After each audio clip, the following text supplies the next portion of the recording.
Hi, I'm Dan Schinder. And I'm Steven Schinder. And this is a Yesshift News Desk report. And as we're recording this here on October 29th, 2021, there's a few things that have happened, I guess, like in the past week, right, Steve? I mean, last time we did one of these was 2 weeks ago, so we're kind of catching up a bit. Oh, okay, great. Yeah, and it's all still topical, and I think it's topical because it's not like news about an event that was going to happen that already happened. It's news that we're putting all in one place for you to find in case you didn't see it in all the scattered places where we found it. Does that make sense? Yeah, like we have book stuff to talk about that we noticed, and I'll be talking about the Quest Blu-ray art book that I got in the mail recently. And we also got some stuff about Steve Howe. He did an interview, some Rick Wakeman updates. Bill Bruford celebrating something, an anniversary of something. Yeah, and like we got some like an archival release, I guess, involving Oliver Wakeman, and Trevor Horn's doing some stuff. Trevor Rabin's gonna be on something. And there's something with Roger Dean and Yes on Family Guy. What's this? You sent me that. I was like, what? That's hilarious. This stuff pops up in the weirdest places of pop culture, from your local grocery store to Family Freaking Guy. What's up with that? Yeah. And we won't. Oh, I almost did a spoiler. I almost said what song instead of the song everyone would think it would be, but I'll save it. Should I save it? I'll save it. All right. Yeah, we'll save it. Okay. Yeah, that'll be the thing at the end. But yeah. So I'm going to spoil it. It's actually a Francis Monkman song. Sorry. It's not. Right. Yeah. So we'll go ahead and start with. So we got a couple of shout outs from the band Lobate Scarp's Facebook page. They shared a couple of our recent episodes. Nice. Yeah, we mentioned them on one of them, and they shared the Jon Anderson one on or around his birthday. So on that particular one, they're like, "Happy birthday to Jon Anderson. We are honored to be sharing the RoSFest stage with him and the Paul Green Rock Academy on Saturday, April 16th, 2022. Now, this refers to the Rites of Spring Music Festival, which will take place in Sarasota, Florida, April 15th to 17th next year. Have you ever heard of this festival, Dad? No, I mean, it sounds familiar, but I'm not familiar with it, if that makes sense. I don't know what goes on there.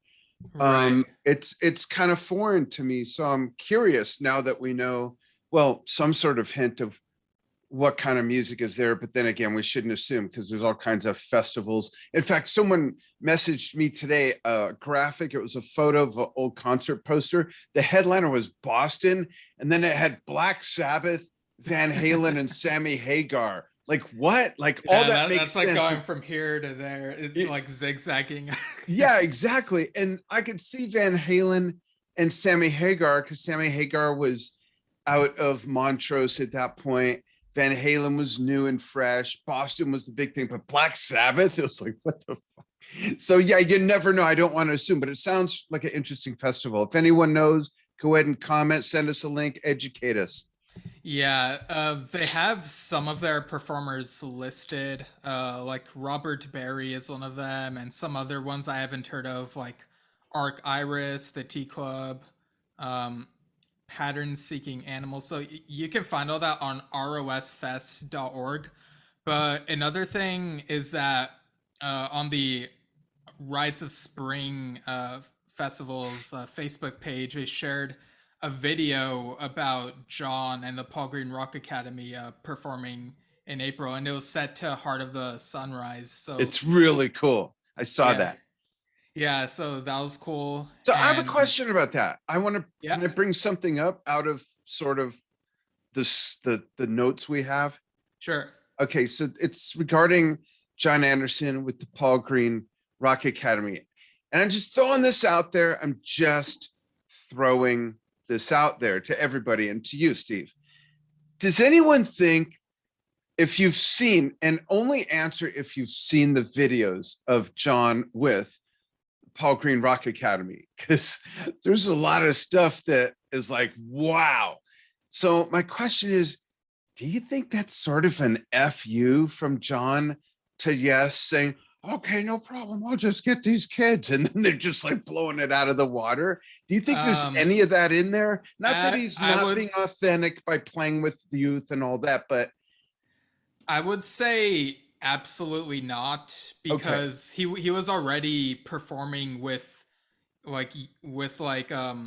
that other one, the Paul Green School of Rock, back before like during the hiatus from Yes, like in the mid to late 2000s. Like he was already doing that kind of stuff. So all right, I just thought I'd throw it out there because it's that good. It's that good where it's kind of like, okay, you know, if it was a bunch of little kids just clanking around with a Archie's metal tambourine and a toy piano, I wouldn't say that, but some of it's really good, like compellingly good. yeah, like some of it sounds like on par. Other tracks that they've played sounds like them. Like for example, Leave It, like you can tell it's not actually Yes playing it, but if I were in that audience, I'd be like, oh cool, they pulled out Leave It to play. Yeah, that's really cool. it's a deep cut. Yeah. Yeah. Cool. And what, okay, just put it up. And in one of the other shoutouts from Lobate Scarp, they in regards to one of our other episodes that they shared, they said, yes, we met our goal, referring to their Indiegogo campaign regarding their second album, You Have It All. They said, yes, we met our goal, and because of that, Indiegogo still allows us to take pre-orders, and perks are still available for a month or so. We're hoping to meet $10,000 because we will then be able to produce the album on vinyl. We will then offer a new vinyl perk and also provide a special upgrade perk for those of you who want to change their CD perk to vinyl. And as a reminder, Billy Sherwood and Jon Davison are on the title track of that upcoming album. So. Yeah, and we'll put their perks link in the post. Yeah. And so here's what's interesting to me. I love the fact that a new band with new music wants to put something out on vinyl. It's not like a nostalgic thing, like, you know, I see at Walmart, Dark Side of the Moon, Led Zeppelin 1, Led Zeppelin 2, Peter Frampton Comes Alive, all that stuff, which is awesome. But this is different. This isn't something that, let's bring it back on vinyl. It's like, new music on vinyl. What? Like I saw someone post, I don't think it was you, no, someone else posted this cassette tape and it was all grungy and it said my son yeah, so it wasn't you, because I think it said my son found this in a dry riverbed and asked if it was from the Civil War. And I commented, yes it is. But my point is that vinyl goes so far back that for a new band to want to get in on that, I wonder if this is a sign of a trend. And I've been telling Enja, let's get a record player. I got a whole cabinet of my old records from the 60s and 70s back there. We have a 1924 Victrola that works, as you know, but I dare not put those vinyls or new vinyl on that. The needles are made to read those records from like 1905 to 1930 or whatever. But I just find this whole, that to me is a whole other indication of vinyl than the revival of old stuff. The fact that new stuff by new bands is looking to put on vinyl. It's like, well, what's going on there? A guy I worked for years ago, Richard Call, who founded that streaming video company that I worked at. Remember when I first moved to Vegas? He said, find out where people are going and get there first. So I'm wondering if maybe there's some stock options available in the vinyl industry or something like that. Yeah, but bring back cassette tapes. No 8-tracks though. No 8-tracks. There's not enough room to put them anywhere. Yeah, cool. Yeah, interesting stuff. Yeah, and speaking of Jon, just a side note, you know, he always uploads, well, not always, but quite often, on and off. On his official YouTube channel, he sometimes uploads videos, like music videos set to a song that he's done himself on a solo thing or Yeah. with Yes. And this week, he posted one for the song Elias Build the Morglade.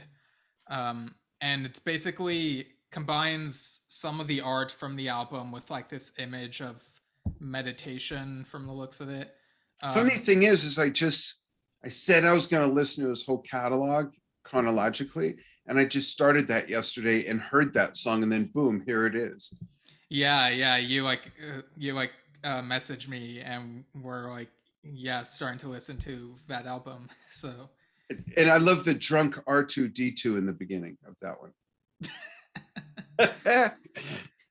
yeah, I've never made that connection. But yeah, that's all cool. And then so yeah, October 25th was Jon's birthday, which we did an episode on, but it was also a significant day for Bill Bruford. You want to talk about this one, Dad? Yeah, this is cool. I saw this just fly by in my newsfeed on Facebook. This day in history, October 25th, 1994. The year Steve was born, a month before, a week before you, right? Like 2 weeks, Yeah, week and a half before you were born. After a long, like 12 days or something. Yeah. Yep. After a long stay in Buenos Aires, Argentina, rehearsing and playing in the material, work starts on Thrack at Peter Gabriel's studio, Real World in the US. This is to be Bill's UK. UK. So sorry, thank you, UK. This is to be Bill's last studio album with King Crimson. And then Bill's quoted here as saying, the sound of the sextet, because Pat Mastroianni played drums as well. The sound of the sextet was a fabulously dense din, best heard to my mind on headphones, so that some oral space can allow the detail to be revealed. He's so eloquent. I love it. No wonder he became a professor, and no wonder he's a drummer.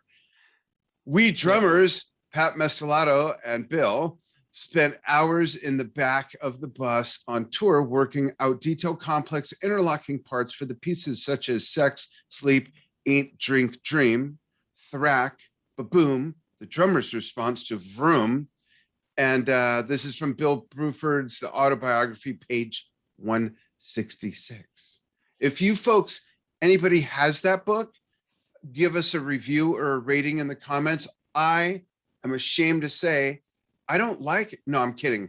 I'm ashamed. I'm ashamed to say I haven't gotten it yet. I've got to order that. Yeah, like I've known about it since it came out. Yeah, I feel like it came out in like 2009 or something, around the time he retired. And it's like, why haven't I gotten it? What's wrong with me? That was 11, 12 years ago. Oh my God. I think so. That. Yeah. And I've got to get him on the show. Oh my, there's just so much to do. All right, go on. Yeah, but he shared a few photos in that post as well. So yeah, cool anniversary.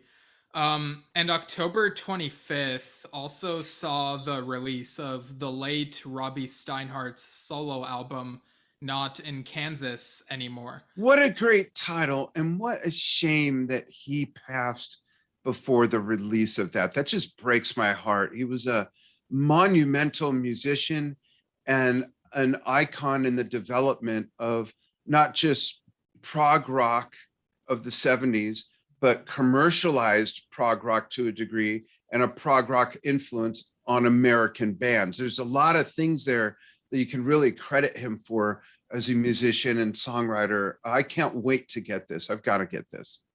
Yeah, I got the digital album of this from Solar Music, which you can find if you go to robbysteinhardtofficial.com, you can find the link. How is it? It's really good. It sounds very it has a lot of layers to it. It's supposed to be like a prog rock opera, and you got an all-star, a stacked cast of musicians here. We bring it up because Patrick Moraz is on the third track, Mother Earth, and his piano playing was really good. But you also got lots of other people, Ian Anderson was on there, and I was like, Billy Cobham. Yeah, and Bobby Kimball as well. Like, Liberty DeVito from Billy Joel's band. I've got to talk to him about that, and Billy. Pat Travers out of the woodwork. Amazing Steve Morris, one of my favorite guitar players. Did I ever tell you about this quick Steve Morris story? When Engine and I saw him with Deep Purple like 3 years ago when I interviewed Ian again. The interview where Ian's yelling at me on the couch because I pretended I was asleep. right. That, so backstage real quick, we're hanging out and Ian kind of pulls my wife and I away from where there's a bunch of people. Just let's go somewhere where it's more quiet. So we go in there and it's the three of us, Steve Morse, and two guys talking to him, Roger Glover, and Don Airy wanders in reading the newspaper. and so I want to say hi to Steve. I met him years ago. He wouldn't have remembered, and that's fine. But we're just talking, and Roger comes over, meets Enja, and I wanted to say hi to Steve. So finally, this guy would not shut up, and I wanted to rescue Steve Morris at this point. So I just jumped in. I said, excuse me, I just want to say hi to Steve real quick. I said, and I held up my hand. I said, hey, Steve, Dan Schinder. He says, yeah, I know who you are. And I'm like, I'm sure he thinks I'm like Heisenberg from Breaking Bad or something. And he says, yeah, I watch you on Drum Talk TV. I said, oh, all right. Well, thank you. Great show. I was really surprised. It was cool. But Nice. he's another amazing American musician who's played all over the map. Prague and Dixie Dregs, the stuff he's done with Deep Purple. What a lineup on this album. Yeah, Bobby Kimball, Sonny Ferguson, Billy Ashbaugh. It's great, and it has a couple Wizard of Oz references in the music and in the album art as well. And yeah, it's just between listening to, like, Robby just sings so well on this, and his playing is really good. So I'm glad that this came out at all. And like, between listening to this and hearing Tom Brislin with Kansas, and like he's on tour with them right now, like between all that, like everything in the universe is telling me that I need to like explore more of Kansas, the band, not the state, just to be clear. No offense to people living in Kansas or to Toto. Not the band, the puppy. I want to look someone up because there's a name there that is like, man, this is so familiar. Who is this? Yeah, and Michael Franklin did a great job on the production here. Who produced it? Michael Franklin. He's also worked with Jon Anderson on stuff like 1000 Hands. Yeah, Les Dudek. For some reason, I was having a brain block with Les Dudek. Yeah, he was with Steve Miller Band, Stevie Nicks, Cher, Boz Scaggs, the Allman Brothers. Very cool. Really amazing. This is truly an all-star album. It really is. Yeah, it's really epic. Like, I highly recommend it to people. Cool. I can't wait to get it now. Yeah. And then we have, yes, a visual biography. Yeah. Amazon. Yeah, what's with the question mark in the notes?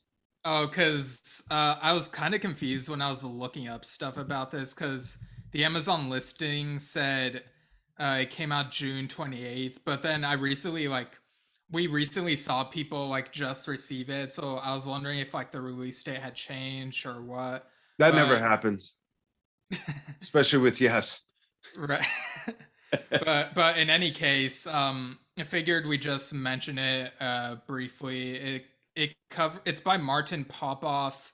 You can find info on it at martinpopoff.com. It's also available from Weimer Publishing, and it covers the period from 1968 to 1981, includes text from his out-of-print book Time and a Word, which came out 5 years ago apparently, and includes like a bunch of photos. Like, it's a coffee table book, and it includes a bunch of photos. I guess some might be seldom seen, and so did you get it? No, I haven't gotten it, but yeah, like I brought it up because like someone emailed you about it, and then we were like, oh, should we mention it? And it's like, it looks really cool. It was Rick Zaccaro. Yeah, that's who it was. It's $75 on Martin's website in the US, I think. I love stuff like that that has rarely seen or uncovered photos of in the studio hanging out. There's this one sec. Hold on. Yeah, that stuff is really cool. Like it gives you a visual of like, you know, you're in the moment with them, seeing how everything looked when they were working on all that stuff. Yeah, there's I've got several Led Zeppelin books in here. Oh, Oh, here it is. nice. And Alan White is in this photo. So this is around, let's see if there's a date for this. Hold on. And I love stuff like that. I'm going to show it just because Alan's in it. 1978. So Tormato years, and it looks exactly like that. And Robert Plant has shorter hair. I don't know who a lot of these other people are, but this is in a Led Zeppelin book, and he's hanging out, sitting next to. Are you able to see that? You see him? Yeah, I see it. Yeah. Yeah. And this Yeah, cool. one guy, you know how sometimes, sometimes folks, when you take a picture, right, and the flashes at the wrong time, and your eyes are like half open. Look at this guy at the end of the couch. Oh, what's going on with him? I don't know, but there's Alan right there next to John Paul Jones, between John Paul and Robert. Yeah, you want to describe the guy for people who are only listening to this on audio? Yeah, so he's got bags under his eyes. He's looking at the guy next to him who's looking in a different direction. And this guy's eyes are half closed and half rolled up into his head. Like the brown acid is just starting to kick in or something. Yeah. So I'm not sure. It doesn't say, does it? I don't know which one of these footnotes are for that photo. Okay, but yeah, yes. I love stuff like that, so I want to get that book.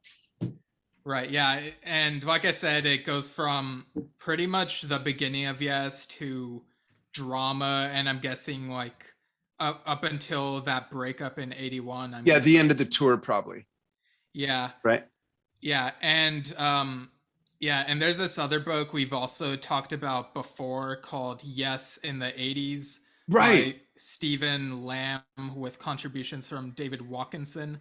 And the release date for this was October 29th today as we're recording this. And it still says that on the UK Amazon website. Oh. However, Burning Shed and Weimer Publishing's websites list November 12th as the release date. And again, for the US, we already knew this before. The US release date, according to Amazon's US site, is December 17th. So yeah.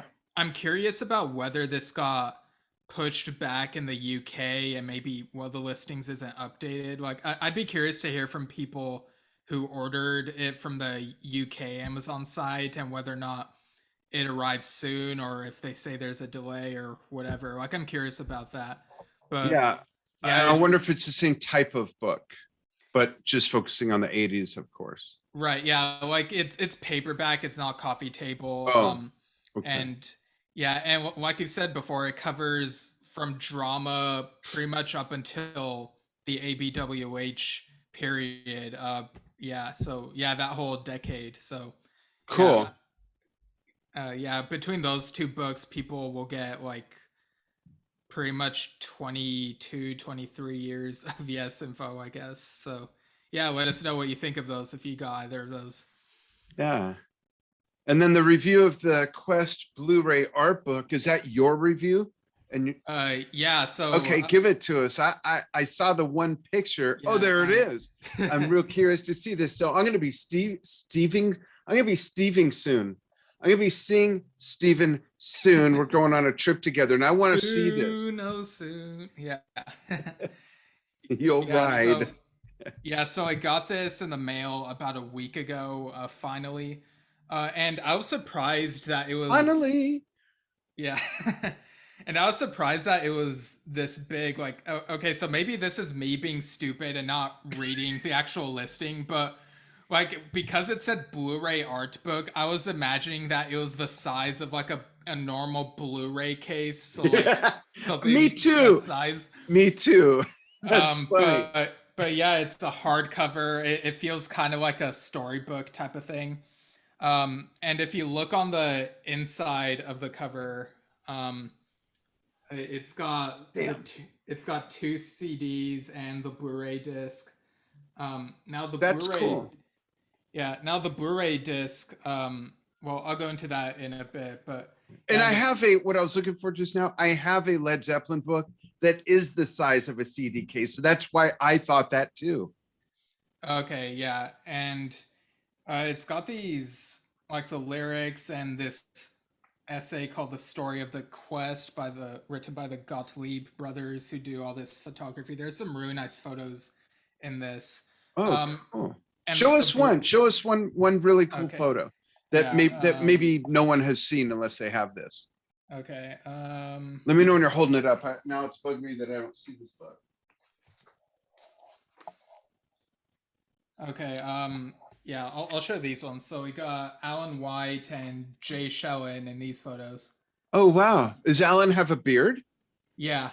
Oh wow. And you see that John Lennon thing in the background. Yeah. And as for the Blu-ray disc, so when I put it on my PlayStation 3, I was not expecting it to have an actual like um so like the menu is basically like the art for the quest, but it also has the six members, including Jay Shellen, like surrounding the band name and title. And for each track, it shows a different part of the quest artwork. And on the Blu-ray audio, there's like four different options. There's 96 over 24 stereo master audio 5.1, DTS HD master audio 5.1, 48 over 24 5.1 LPCM, and instrumental mixes in parentheses 48 over 24 stereo LPCM. I I'm don't. kind of surprised they didn't include octophonic oral spatiacism. Oh, see, I know nothing about this stuff, so I just made I all that shit totally, up. yeah. No, yeah, um, these are different, really cool audio settings for theater and everything. They covered all the bases. This is great. yeah, so maybe it's more noticeable for people with bigger setups than I have. Yeah. I did notice that on the DTS HD and on the 48 over 24, like at the end of the ice bridge, you can hear ice shattering. Oh Uh, wow. yeah, that's like the main difference I hear. And for the instrumental mixes, pretty self-explanatory. It's just everything without the vocals. I actually listened to that one first with a Blu-ray, and like I was trying to sing along to the instrumental The stuff. neighbors complained.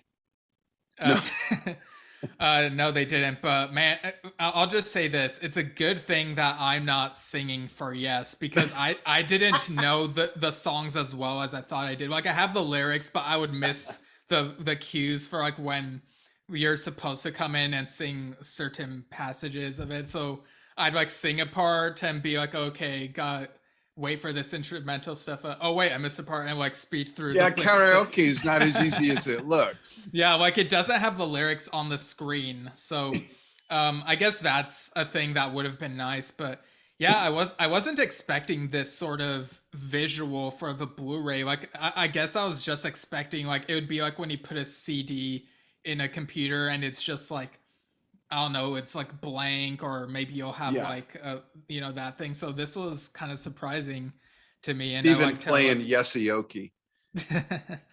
Yeah, but it really goes to show you that the vocals really are another layer that really add to it. That's Um, cool. yeah, and looking through so on the pages that have the lyrics, there are these like Roger Dean little sketches. Oh, nice. Yeah, I don't know how good it looks on that, but based on your reaction, I guess it looked good. Yeah, I love that stuff.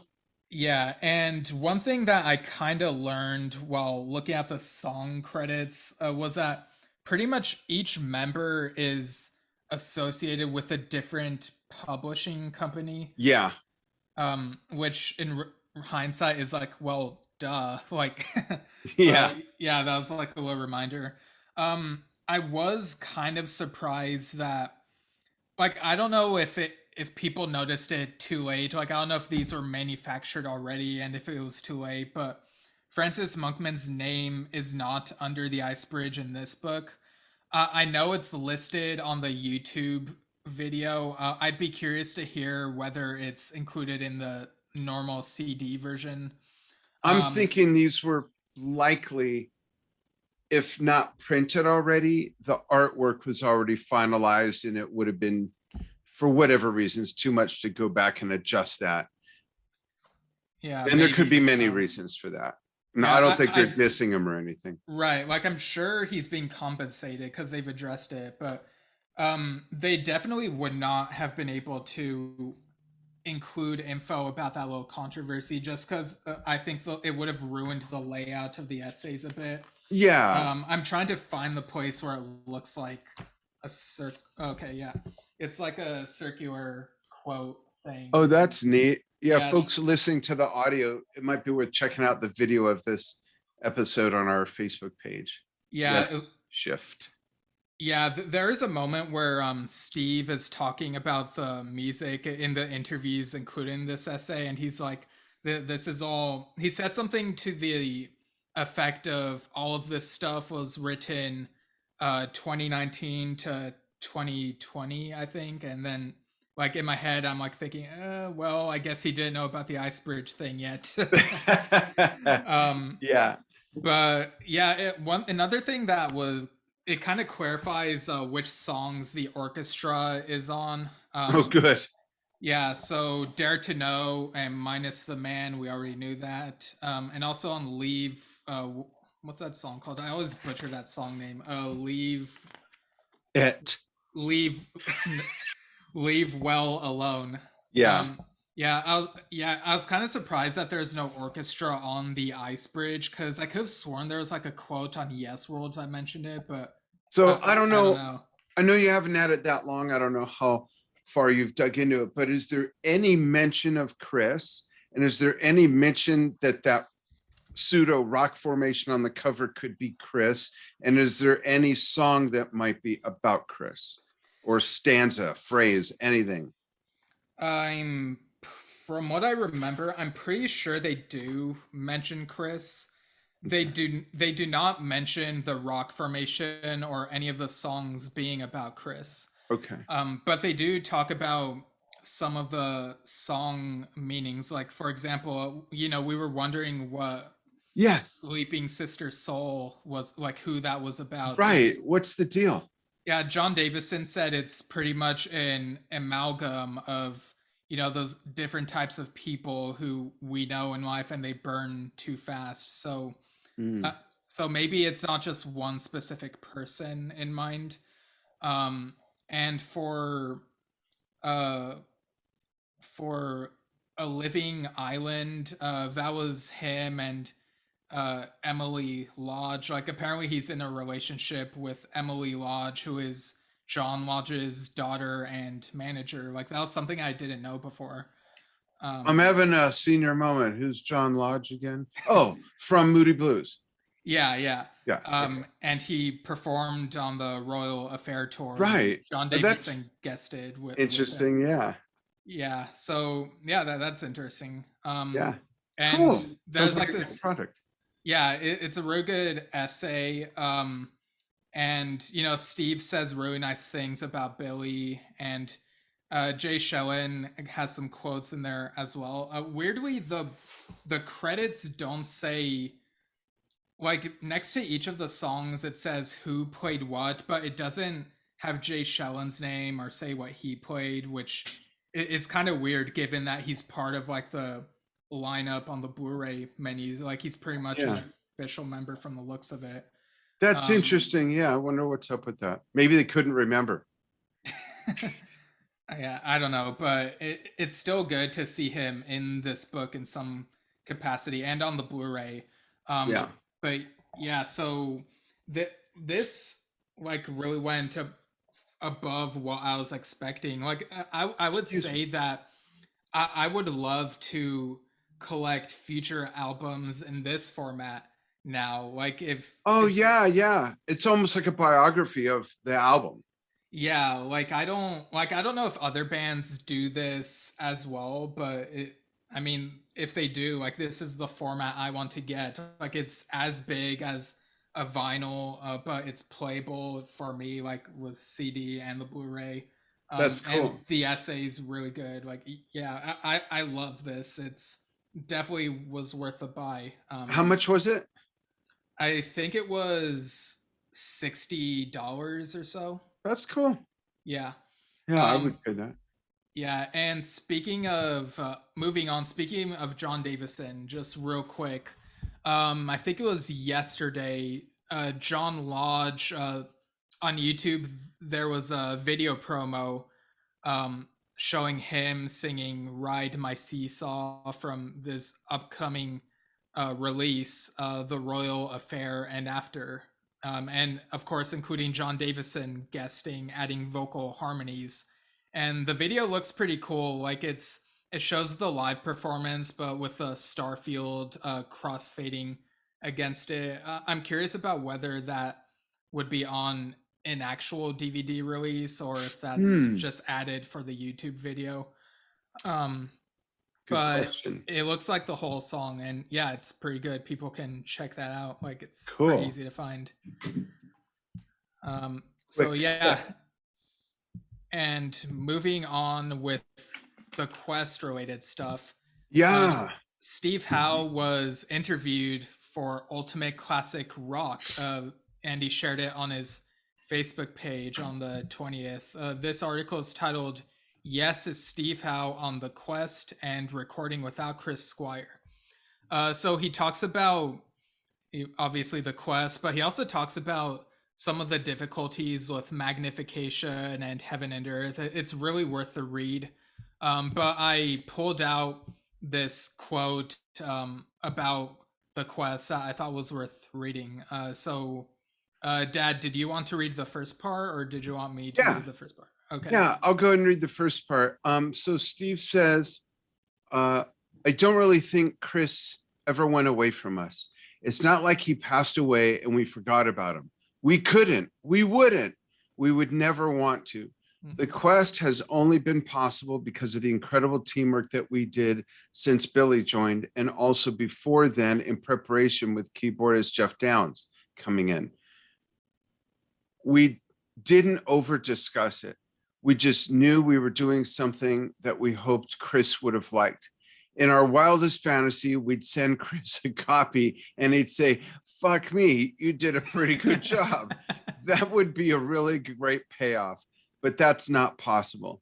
But I think Billy is the one person, ABWH had Tony Levin, who is a fantastic bass player, and it taught us a lot of things working with him. Billy has been in Chris's shoes and he admires Chris so much. He's such a Chris fan.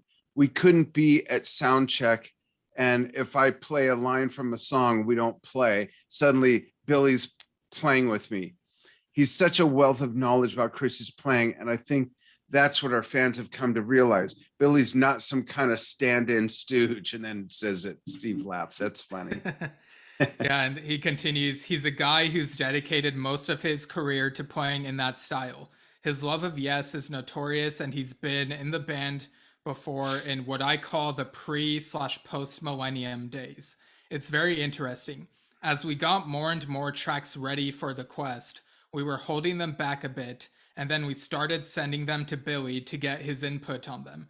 In a way, I think Billy subconsciously had the idea of if I do it like this when Alan does the drums, it'll be like this. Some amazing arrangement ideas came from after John, Jeff, and I had played.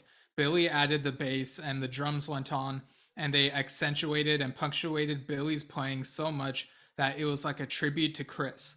Like Sister Sleeping Soul, the way he played that is a great example of how he's learned from Chris what Chris might have played, the way he sits out of certain beats.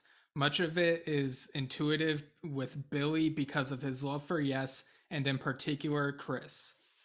That's So great. It's great to read that from Steve Howe, you know.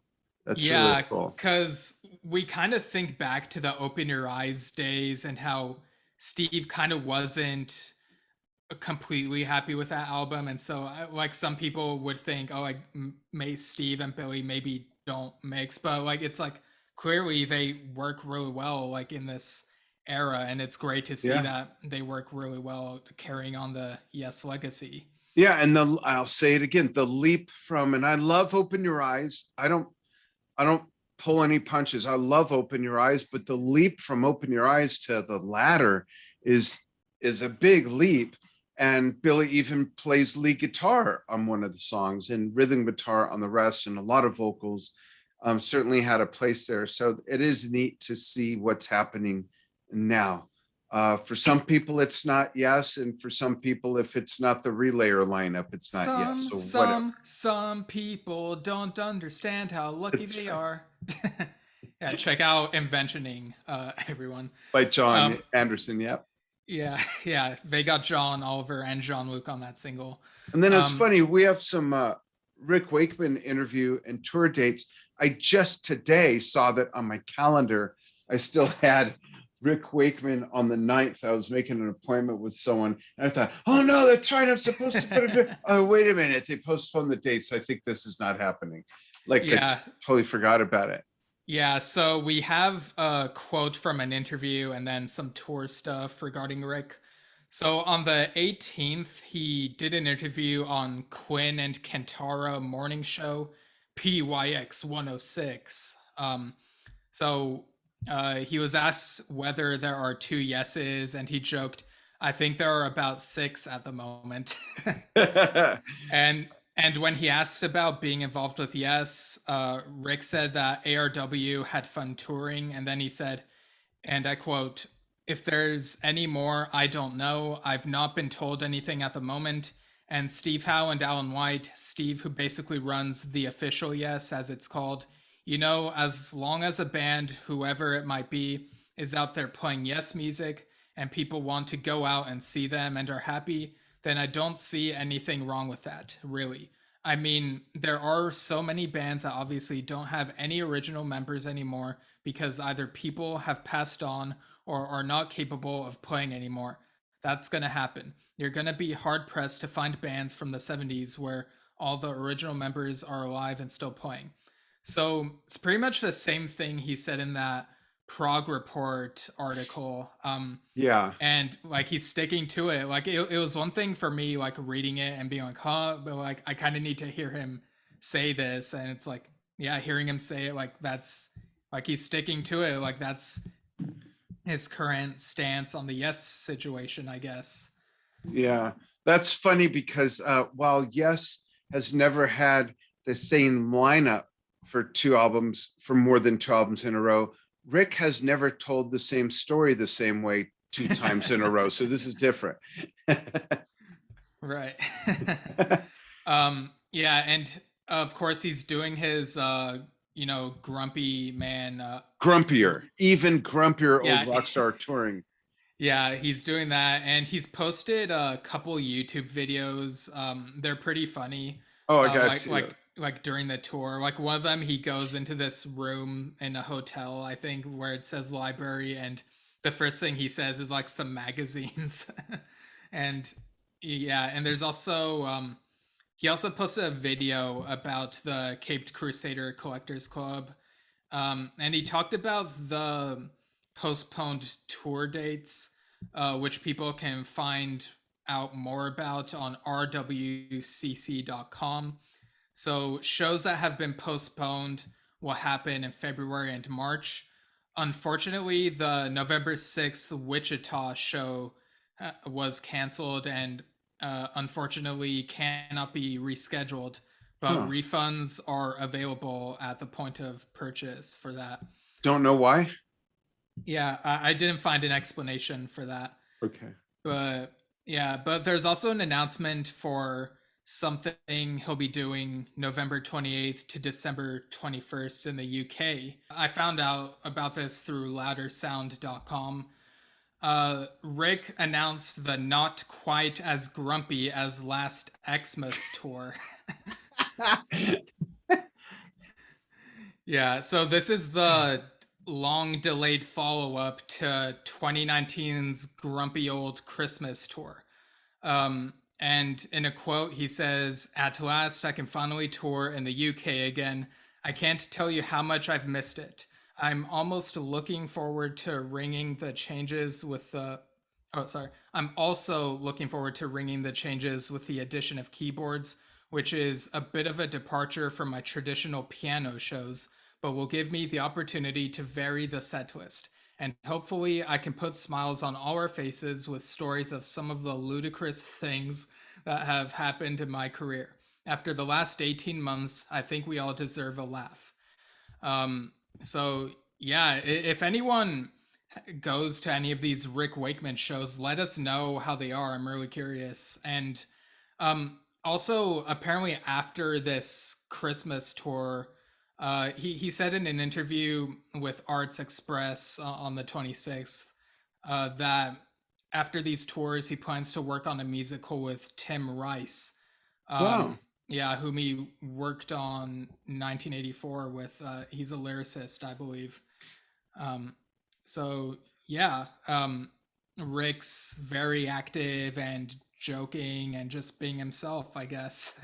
Yeah. And speaking of Wakemans, the Wakemen, Clive Nolan and Oliver Wakeman with Dark Fables. Release date November 5th, coming right up. There's a standalone release, which originally the third CD from Clive Nolan Oliver Wakeman's Tales by Gaslight box set. Dark Fables contains over 30 minutes of music conceived for the abandoned Frankenstein album, which would have joined the duos Jabberwocky and Hound of Baskerville's collaborations. I wonder why it was abandoned. Do you know anything about that? I'm not really sure. Interesting. The set also includes pieces from their Hounds of Baskerville's album, The Man Called Sherlock, which was the original version of the overture, and 22-1B, inspired by Sherlock Holmes' famous address on Baker Street, of course. Clive Nolan, Pedregon Arena, and Oliver Wakeman, yes. Pendragon. What did I say? He said Pendragon. I put the accent on the wrong syllable.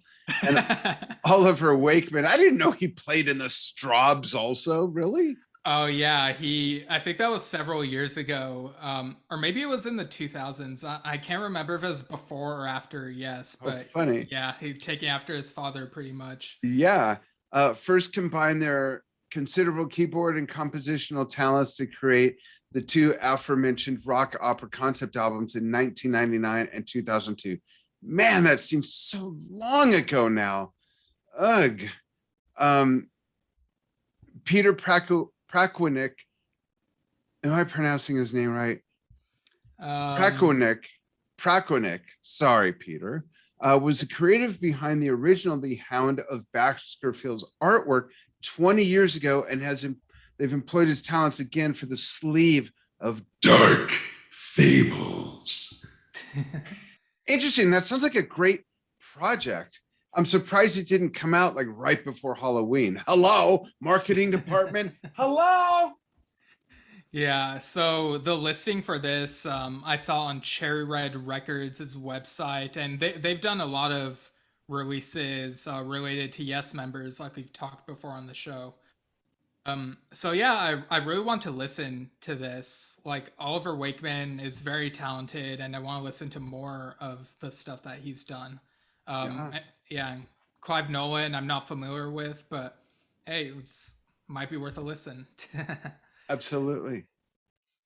Yeah. Cool. Right. Next, we have another Yes personality, family member. Yeah, alumnus. Yeah, and he looks like $1 million. He looks great. There's a picture of Trevor Horn in his masterclass sessions, a masterclass at Heath Street Baptist Church, Homestead on November 4th. In quotes, have you ever wanted to know the ins and outs of creating incredible music? Trevor on the 4th November, an evening with Trevor Horn. It'll be filled with the melodies and teachings from the man who created the 80s. That's a huge statement. That's great. 50 plus tickets available right now. He looks great. Wow. Yeah, that's the number it showed me when I checked earlier today. So yeah, if you're in that area, see if you can get them and let us know how the masterclass is. Fuck that, film it, make a bootleg. Seriously, this is great. Right. And there's also another announcement on Trevor Horn's Facebook page that I saw. So it said Dire Straits Legacy Tour is back. Join Phil Palmer, Alan Clark, Mel Collins, myself, and a few surprise guests for a night of dancing, singing, and memory making. It'll definitely be a night you will never forget. And you can find the tickets at dslegacy.com/shows. And yeah, so I looked this up. Apparently, Trevor had guested with them a few years ago, and I guess this is just another one of those things. That's interesting. Yeah, I'm not sure if he's produced anything for Dire Straits. Huh. Yeah. Okay, yeah, it looks like he pretty much just guested with them um, in 2018. So yeah, maybe they're good friends. Maybe I don't know. If people know this stuff better than we do, just like write us in. Yeah. Yeah, we don't claim to know everything. We're just reporting a bunch of stuff we find, and you are more than welcome to elaborate on stuff if there's more info that we haven't touched on for anything, whether it's the Yes Shift news desk episodes or the regular Yes Shift episodes. Please comment, be part of this. Yeah, but on to the other Trevor. Yeah, So geez, it just keeps coming. Look at this lineup. Oh my God. I'll read the lineup. You read everything before that. okay, so Trevor Rabin is one of the featured guests on Outlanders' upcoming debut album, which will be coming out November 26th. And you can find info on this at ear-music.net/Outlanders. And there's this quote from Louder Sound, which includes a little bit of a story. Do you want to read that part? Yeah, the Finnish singer, am I pronouncing it right? Tarja. I believe so. Okay, has teamed up with some of the finest guitarists in the prog world for her brand new project, Outlanders, who will release their debut single, Closer to the Sky, through Ear Music on November 26th. This is another amazing, amazing star-studded lineup. Marillion, Steve Rothery, Trevor Rabin, Al Di Meola, one of the absolute greatest ever, Mike Oldfield, prog pioneer, Ron Bumblefoot Thal, Vernon Reed of Living Color, oh my God, Marty Friedman are just some of the six-string wizards that Tarja has, and collaborator, EDM pioneer Torsten Stenzel, who recently co-produced Mike Oldfield's Tubular Beats, have worked with. This lineup is just amazing. This, Enja and I, my wife Enja and I, always talk about how there's never going to be music like the old music, from the 60s, the 70s, and whatnot. And I know everyone's got a different perspective. We're older, we're senior citizens, but to see something, a lineup like this in the year 2021 makes me want to buy some new music. And some of the other stuff we talked about on the last episode for John Anderson's birthday, and just some other really great new bands. And the stuff right? we mentioned, and the stuff we mentioned that Michael Sherwood did, like that stuff was really good. Yeah, absolutely. And this project with Oliver, I mean, there's really some neat stuff. I'm really digging on that. But then it says the idea behind Outlanders was to create something exciting and new. Outlanders combined chilled but exciting electronic beat with Tarja's emotional, classically trained vocal skills and unique guitar performances. These three elements are a constant in all the songs and are equally important. I can't wait to hear this. Yeah, that's what I love about these like news things is we find out that a certain Yes member is on some upcoming thing, and it gives us incentive to check out something new that we might not have heard about otherwise. You never know what ship one of your favorite barnacles will be latched onto. Right. Yeah, and it's good to see that Trevor Rabin is doing more stuff. Yeah. Because like I think when he was doing ARW, the film score stuff took the back seat. So Yeah. like it's nice to see him on other things now. Definitely very cool. And then we got some Roger Dean news. Roger Dean featured in the Chambers Project One Step Further. The Chambers Project opening One Step Further, opening at 5 p.m. local time, November 12th, 2021. It's 627 East Main Street, Grass Valley, California. Area code 95945, USA. That's a beautiful area of California, actually. So Roger says, in addition to my annual exhibition at Trading Boundaries, I have a couple of paintings and some prints at Brian Chambers' amazing new gallery, where he is opening with a joint show with some incredible artists.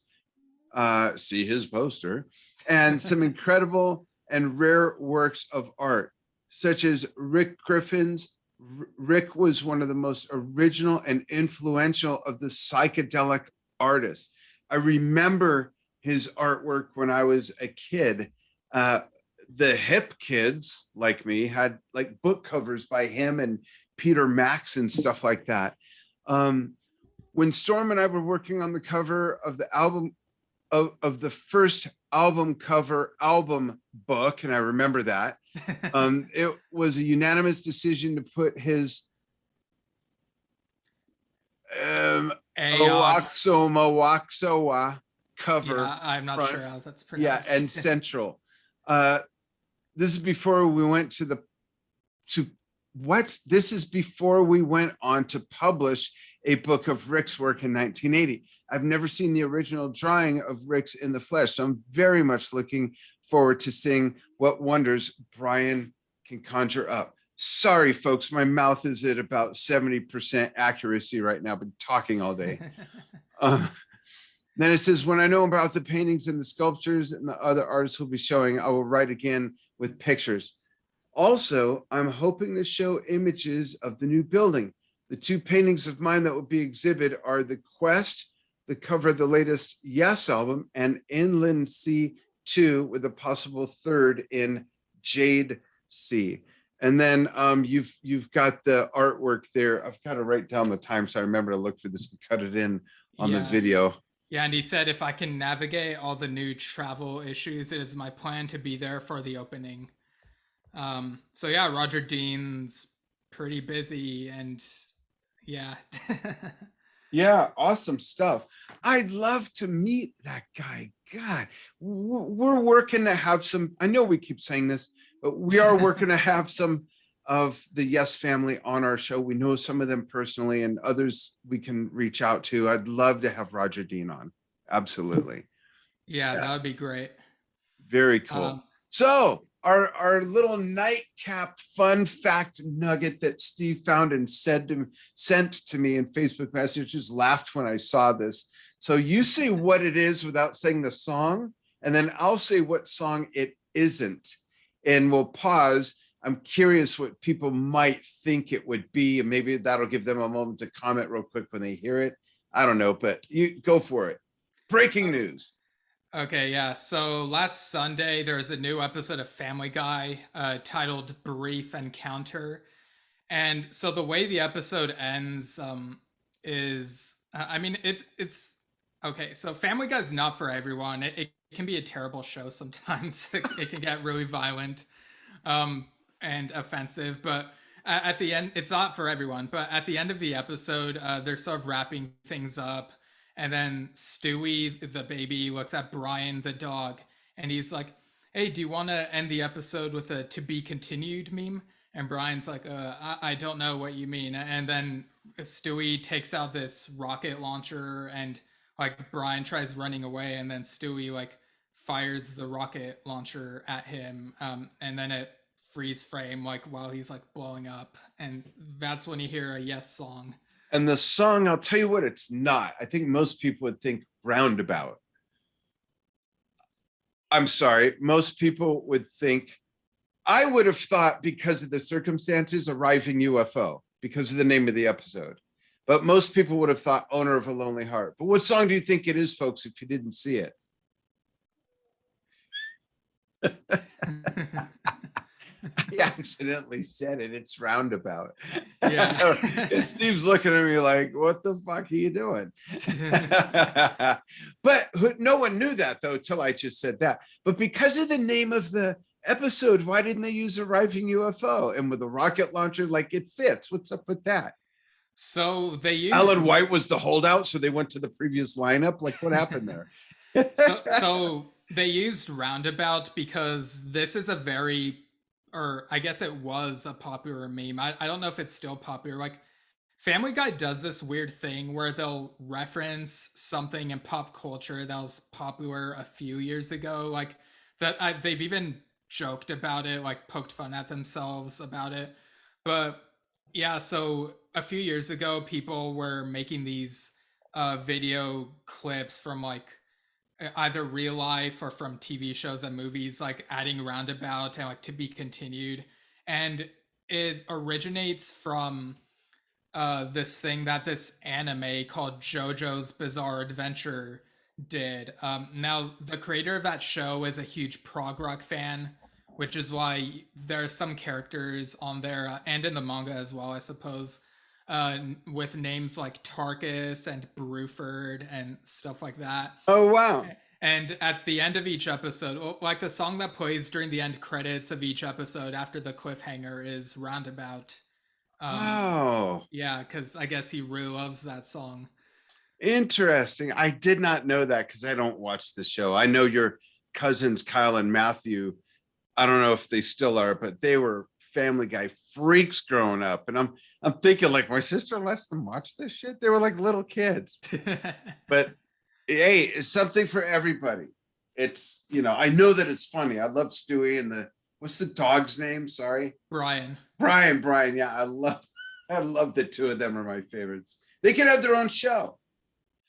Yeah, well, like there's some, every once in a while they'll have an episode that mainly focuses on them. Like, in my opinion, the golden years of Family Guy, if you can even call them that, are far behind. But every once in a while, they'll say or do something that makes you laugh out loud. And this was one of those moments that like took me off guard. Like, it was while I was sharing the like Jon Anderson episode and I just had it on in the background. I was like, wait, what? And it was like, oh, okay, they're referencing JoJo's Bizarre Adventure. That's hilarious. Yeah. Great. That's a pretty fun-filled news report, if I do say so myself, not on our part, but the part of all that news. So much prog news. Prog is alive and well, it seems. Yeah. Very cool stuff. Yeah, and folks, you can email us at yesshiftpodcast@gmail.com. Let us know your takes on all these different things or any other news that you hear, whether it be Yes or related to Yes alumni or current members. Like, we love hearing people's thoughts on all this stuff. Absolutely. And we also take suggestions. Yeah. And you can find us at anchor.fm/Yesshift, where you'll see all the podcast platforms are on. And like Dad mentioned earlier, facebook.com/Yesshift, where you can find video versions of our episodes. And you'll see like some nice visual things on some of them. So, absolutely. Yeah, very fun, very packed news episode. Looking forward to seeing what we do next. I guess that's where we do the to be continued meme, right? Like, just like roundabout against this. Cue the roundabout clip, yeah. Thanks everybody so much for following what we do. We appreciate it. Stay well, and you'll see more from us soon. Thanks. To be continued.